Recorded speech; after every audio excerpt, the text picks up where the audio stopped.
there was times where, my parents couldn't pay the light bill because we didn't have any money.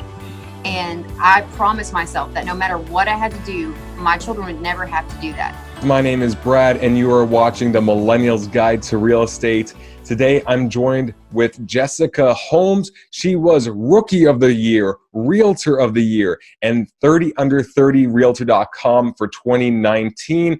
Half of those highlights sounded like you're an NBA superstar. Oh yeah, Rising Star. Did I mention Rising Star, Rookie of the Year, All-Star Game, whatever else? But anyway, she is crushing it out in Texas, not in Dallas or Austin, but Kilgore, Texas, a smaller town in between Dallas and Louisiana, New Orleans, Louisiana. So she is crushing it. So if you're in a small town, don't lose faith. You can become a dominant realtor and broker in your home city. Jessica, thank you so much for joining us today. How are you doing? I'm good. How are you? I'm great. Let's get to some insight. Let's go back. Where did this start for you? So actually, it just kind of happened. I have a marketing degree from the University of Louisiana, and more communications based, but marketing aspects of it. And I have a friend that went to school with me, and her mom was doing real estate, and she was like, "Hey, you would be great." So I kind of started it, and it was kind of a supplemental income. And then after I got Rookie of the Year, my husband and I found out we were pregnant with our little one, and she's now our oldest one. Wow. Yeah, so he wanted to come home, and there was no supplemental income to it. It was, you've got to do this or you can't make your mortgage payment. So it just kind of happened. And then after he saw me doing it for a little bit, he was like, "Hey, I think I can do this too." And we just the rest is history, I guess. Oh, that sounds lovely, actually. Why did she see so much potential in you? Well, I went to school with her daughter, and I guess that kind of says something about me because, well, maybe her dealing with me, but we were friends forever. And she was not really starting her business. She had been doing it for a while, and she decided, "Hey, we need somebody younger," and just kind of happened. Do you think anything to do with your degree helped you with communications and marketing? Because it sounds like two wonderful degrees to not get a normal job, but to actually utilize in real estate. Absolutely. I do a lot of career fairs and career exploration with the middle school and high school here. And that's what I tell a lot of the students is that, you don't necessarily have to have a degree to do real estate.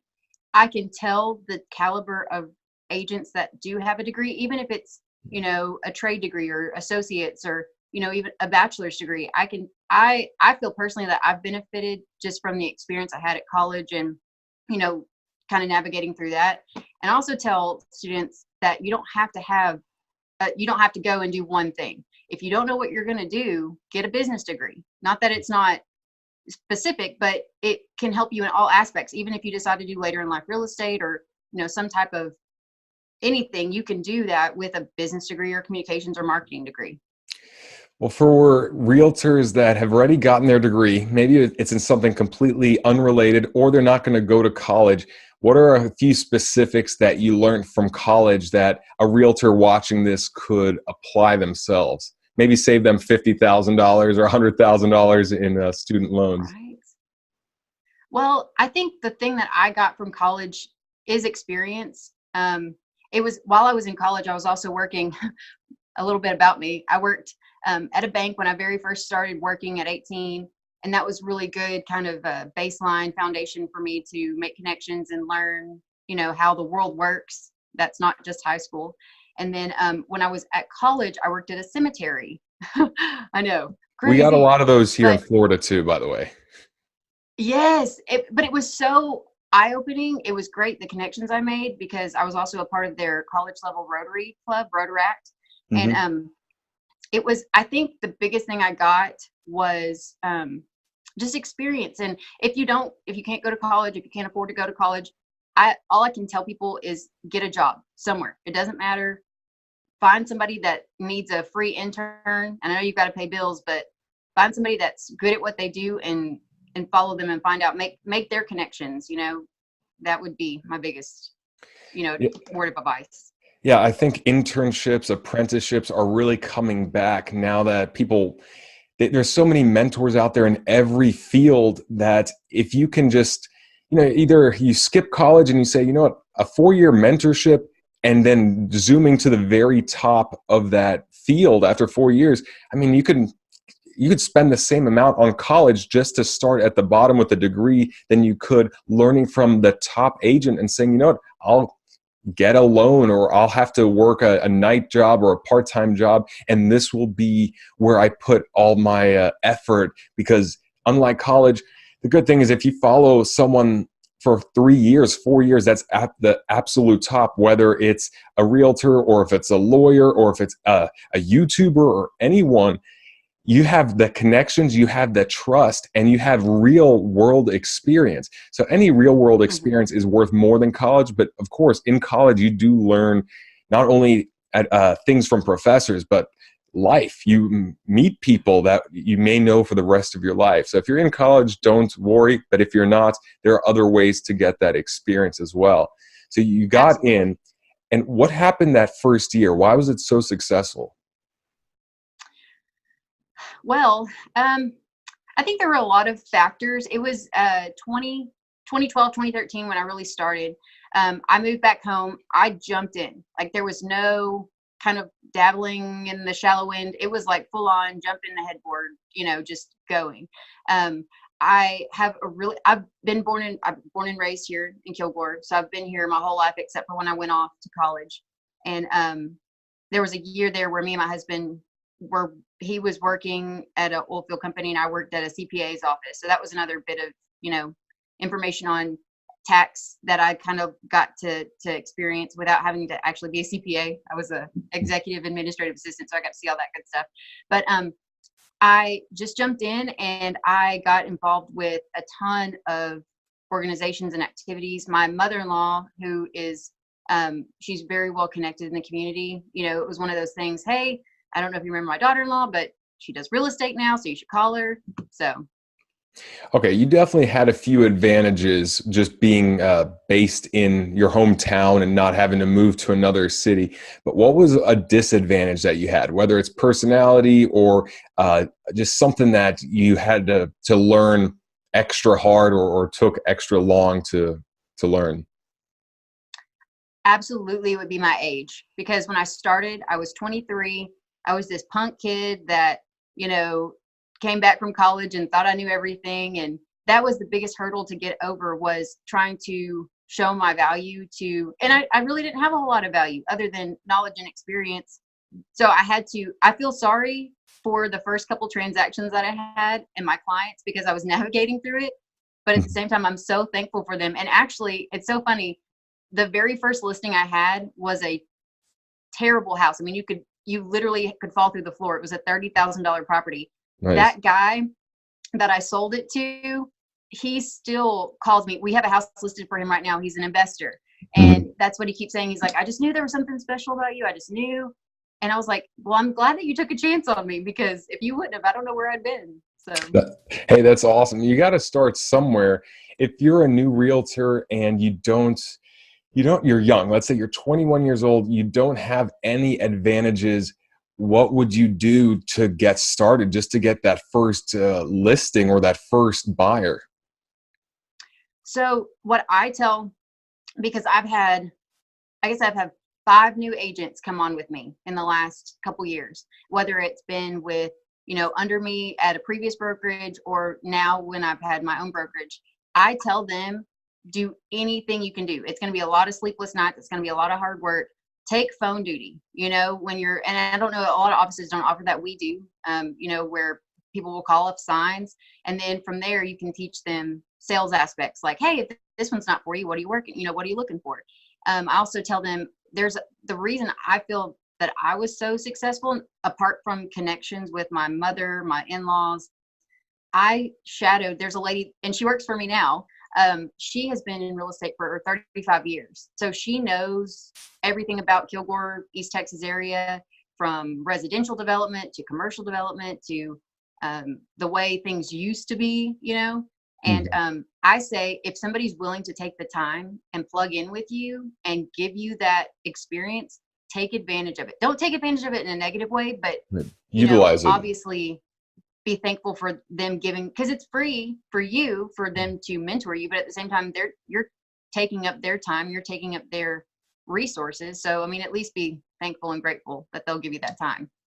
Yeah, I feel like there's a lot of ways to be mutually beneficial with being a new realtor in an in an office where you have the time, you have the desire to learn, but then you have these experienced realtors that you can offer to do their open houses. You can offer to help them just with errands in exchange because you have the time, you don't have the listings, but there is a thing that you offer, whether if it's just your time, if it's just your eagerness to learn and help out in other ways, at least that's showing that you're offering something. And that's the way apprenticeships and internships work. If you have to grab the coffee once in a while, grab the coffee, but understand you're Right. getting so much more in return. Don't be entitled. I think that's the worst thing with us millennials, is that we are Yes. super entitled and we're super impatient, and we have to have some self-awareness and understand that that is not going to serve us. So your first year was pretty successful. You had some connections, you were getting going. What happened years 2, 3, 4? There was a small time in year 2, like halfway through year 2, I was like, this is not for me. It's hard. It's, all of my deals had fallen through. It was just, now I know that that's just a typical Monday, but it was, when you're in that new stage and you really don't have like a consistent income, you're so devastated, especially when a deal falls that you've been working on for months, and maybe not months, but for a while. But after that struggle, after that hurdle, I hit, there was like a really good month where it was just bam, bam, bam. And it was kind of like, I can do this. I think I can persevere. I can do this. And after, I want to say it was maybe year 3 when I really started considering opening up my own brokerage, and I had gotten a lot of attention from so Kilgore is small. Kilgore is like 13,000 people and 14,000 on a good day. And I've contributed to that population, by the way. Nice. But there's a bigger, our association is part of the Longview Association of Realtors, and they're about 80,000. And it was year 3, I think I was elected to the board of directors over there. And it was, the doors that opened for me it was crazy. I started getting I got more referrals from agents out of Longview that didn't want to come to Kilgore because they didn't know the territory. They didn't want to come over here. And I knew it's my my bread and butter. So but I'm glad I didn't quit.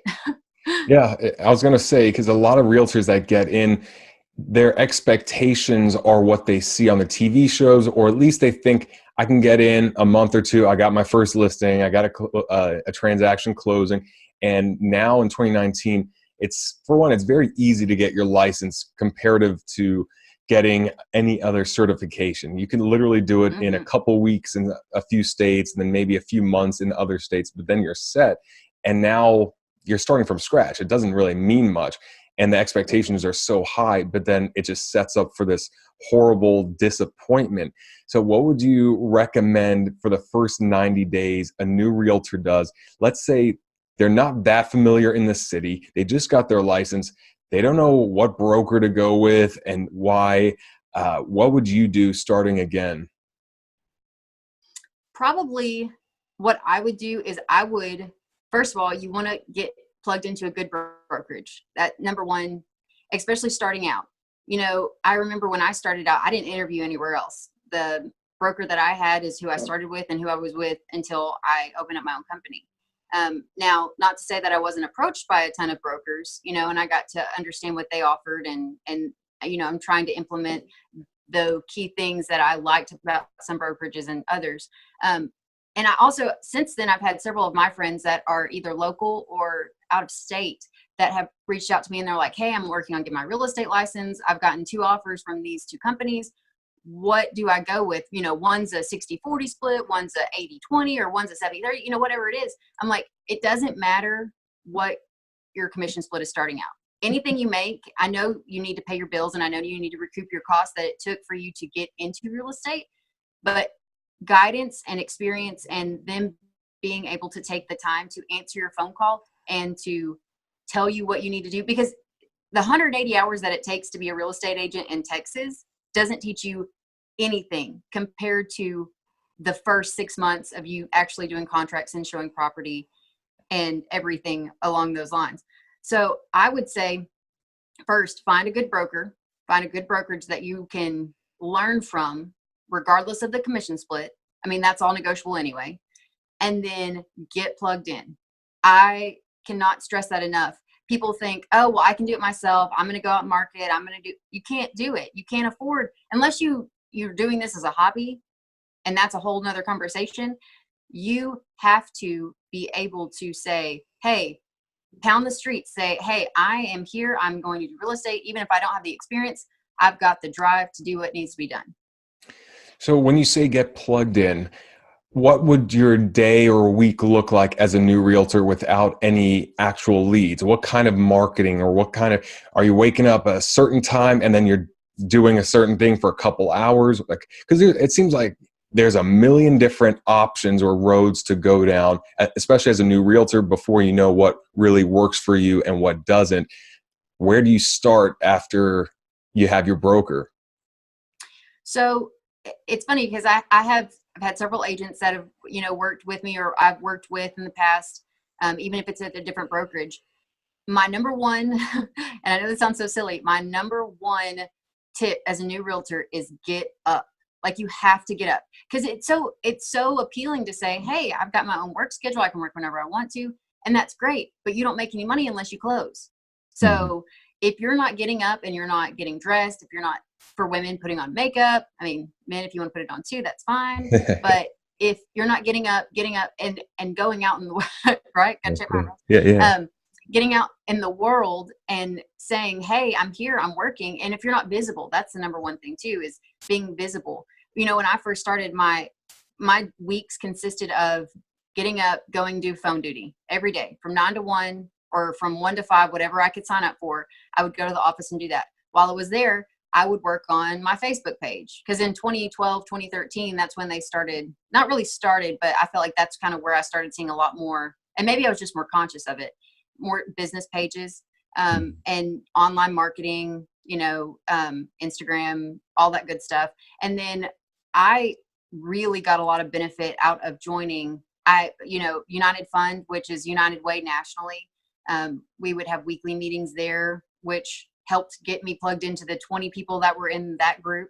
There's a chamber. I'm sure there's a chamber almost everywhere. You've got to go and get plugged in. They have quarterly events. They have weekly meetings that if you're allowed to go to, just things like that get you out in your community, that if you can be positioned as your local market expert, they're going to come to you no matter what. So I think no matter what, that's going to just take time and effort, and it might be a year straight of going to all this just to start getting in the top of a few people's minds as the go-to realtor in your niche, rather than the 4 or 5 others that are currently occupying their mind.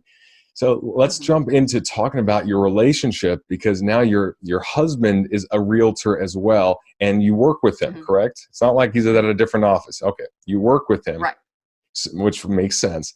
But what kind of challenges and also rewards has that brought to you? So a little bit of a backstory. Me and my husband, Greg, we both were born and raised here. We went to the same high school. We went to the same college. He's 2 years older than me, and we never met. I'm sure we passed in the hallways, and I'm pretty sure I thought he was super cute, even though he swears he never even saw me.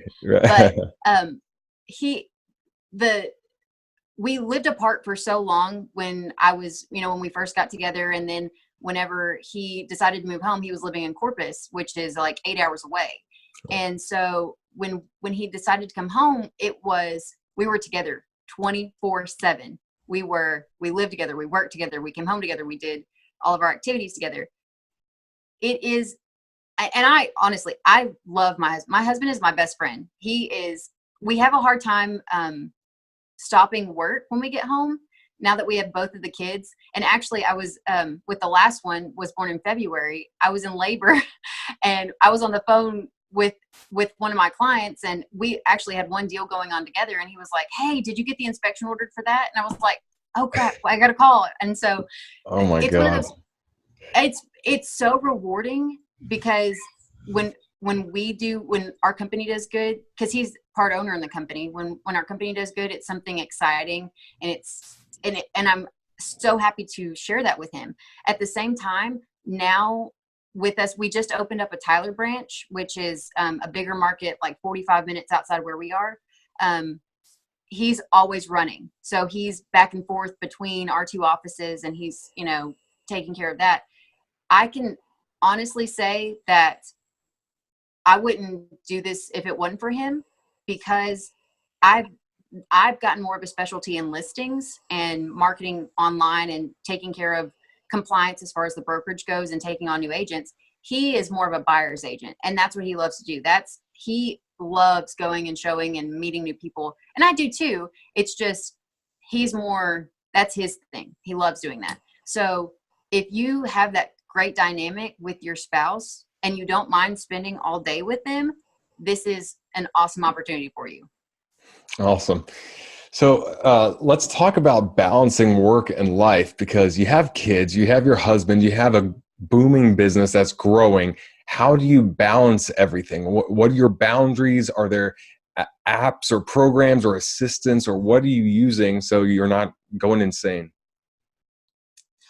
Well, I actually could learn more about that. I'm still trying to balance that. We are trying to have a date night, like once a week, once a month, whenever we can make it happen. It is so hard. And I can't tell you how many times I'll be at home with my little girl who's 3.5 now. And she's like, Mama, can you get off the phone? You got to spend time with me. And it's one of those things. I grew up in not poverty, but there was times where, my parents couldn't pay the light bill because we didn't have any money. And I promised myself that no matter what I had to do, my children would never have to do that. And so I'm hoping that one day when she's old enough to understand, that she can say, hey, even though I didn't get to spend as much time with my mom, she was there for all the important things. And she was there for, what meant most to me. And she hustled her ass off to get it done, so that's what I'm hoping. But I could take a lesson or two in separating the work and personal life.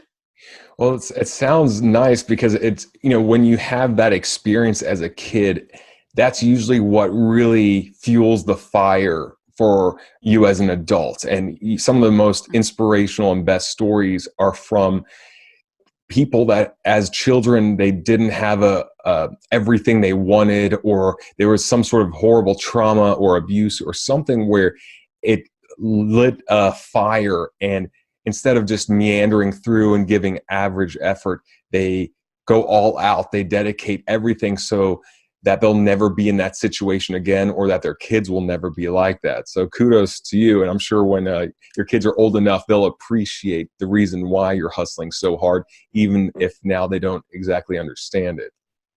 Right. And then let me ask you, is there any software, any apps, anything that you use for either your marketing or anything else that's just really helped?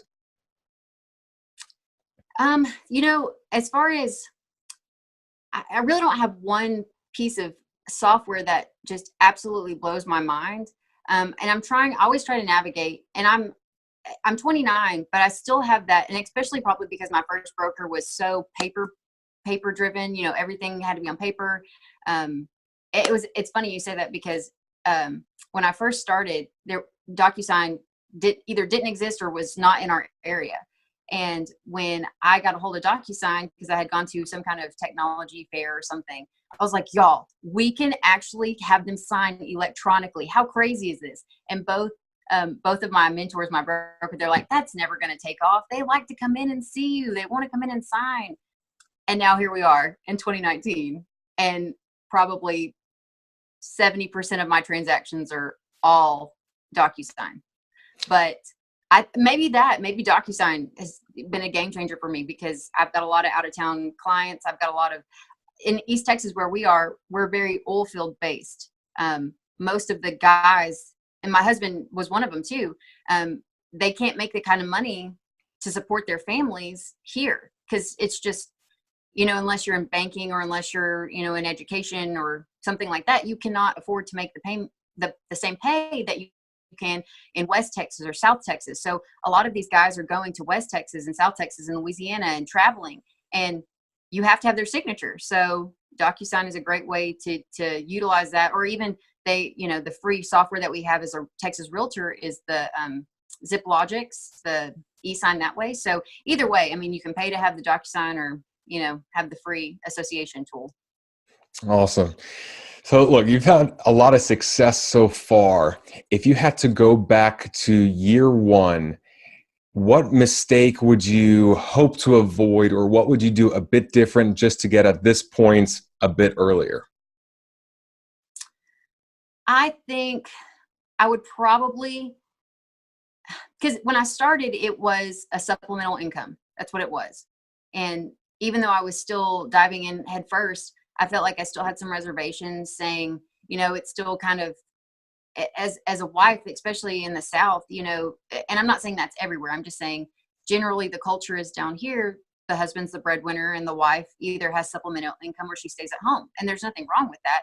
It's just a way of life.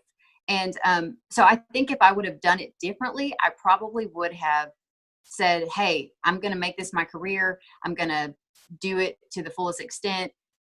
And I guess I don't know how I could have done it any more than I did, but I also think I would have been a little bit more self-conscious with spending money-wise, because when I very first started, I knew what a commission split was, but I didn't understand to the fullest extent that when you get that paycheck, it's not your paycheck. It's your broker's paycheck that they return to you, but after they take out their stuff. And I think I would also tell myself, like, hey, that this costs money because you are a business. You are not working for somebody else. You are Jessica Holmes Realtor or Your Name Realtor. That is your company. So you have to invest in it, and investing in advertising, investing in, membership and dues. That was something I didn't quite understand. So I think, now we're running it like a business, which it should be. But I tell all of my agents, all of my new agents, you are running your business. I'm your broker, but I'm your partner. So you have to run it with me helping you as much as I can. Right. And then after 6 years of doing different types of marketing, what are you using, or what are you telling your new agents to use in terms of marketing strategies? Is it mostly online? Is it mostly word of mouth or meeting people in person? Is it old school mailers, postcards, door knocking? What works for you and what hasn't worked? So for me right now, I'm using referral base. It's 100% word of mouth. Well, I say 100%. For listings, I'm all online. There, 90 something percent of, and that statistic changes all the time, but 90% of buyers start online is what it is. So you have to invest, and a lot of that stuff is free. Instagram is free. Facebook groups are free. Now I pay money for professional photography for all of my listings. So that's an expense, but it's a very well spent Good expense. investment, right? Yeah, absolutely investment. I have a conflicting view on Zillow and Trulia, and just because I'm on the board, and I see a bigger picture on that. I did that for a small time. I subscribed to Zillow back when I started, and Zillow was kind of taking off. It was, for my zip code, it was like $146 a month. And I thought, oh my gosh, that's outrageous. Mhm. Now, I guess it was last year I had called when we started our company because I wanted to be able to give those leads to new agents, to have 30% of our share, 30%, not even a full market share. It was like $1,500 a month. It was ridiculous. I think, and I think a lot of new agents kind of get hung up on that too, thinking that they have to pay into those websites. You don't have to. Your best resource is free, and that's getting out and shaking hands and saying, hey, I do real estate, let me help you out. And I think also, in a world where we're so connected or disconnected in terms of social media, when you actually meet someone in person it's almost refreshing because it is rare just to meet a stranger that is trying to listen to you and is open and is helpful, and not just trying to sell you something, because you don't want to be that person where so you could tell when someone is trying to talk to you because they have something to sell, or like, if there's a homeless person around and they're like, that person that's asking, it's not for directions, it's they want something from you. But when you actually meet someone and it's just a pleasant conversation, it's now more memorable than ever. And yeah, it doesn't cost anything. It costs 5 minutes of your time, 10 minutes of your time, but that can open a lot more organic doors than specific marketing strategies where we get bombarded all the time by this pop-up, this ad, this email, where it's hard to really convey a genuine message and the fact that you actually care about the person. So I definitely love those words there. Any final advice for new realtors or current realtors that just have not found that level of success yet? I honestly, I would say my biggest word of advice, new, existing, thinking about joining, is get involved. Whether it's with local organizations, because there also is a level of, our job is to provide a service to our buyers, to our sellers. It's so nice to be able to give back to the community in a nonprofit way too. There are several nonprofits that I support and am involved in locally. And in return, by me helping and donating time and money and resources, I feel like not only do I get a self-fulfillment back, I feel self-fulfilled, but I also, in return, get to make connections with people that would not have known me otherwise. And even bigger than that too, and I know a lot of brokers don't necessarily promote or put much stock into the local realtor associations, just because, and I can understand it from their viewpoint too. Why would you want to network with a bunch of realtors? But by me being involved in the local, state, and national associations, it has completely changed my business. I have connections with our new Tyler branch. Being involved with the local association got me to meet the broker that runs that branch, and she has international connections. She's a CIPS, so she has tons of connections everywhere. So now, not only are we just in front of people in East Texas, we're in front of people nationally, internationally. And it makes the difference, because people are, especially in Texas, people are always trying to move here to get away from higher taxes where they are. Mm-hmm. Why would you not want to tap into that market? Yeah, absolutely. Same thing here in Florida, where a lot of people come to Florida, they retire here. I think Texas and Florida are in the same boat in terms of got good weather, it's affordable, it's great on taxes, great for retirees. So same thing here. We got people coming all over, and you never know, just making that connection, even if you think it's the competition at first, they can be your best allies, and just they might be in a different niche or a different market where they say, you know what, let's exchange referrals. I'll send you people over here. You send me people that are in this, either it's investors or it's renters, or if it's luxury, or if it's whatever, multifamily. And, it's really easy to see someone as your competition, but they could really be your ally. Jessica, I want to thank you so much for joining us on the Millennials Guide to Real Estate. Click on the link below to check out Jessica's website, and definitely contact her if you're visiting East Texas, especially in the Kilgore area. This is the lady that you want to represent you. Thank you so much, and see you next time.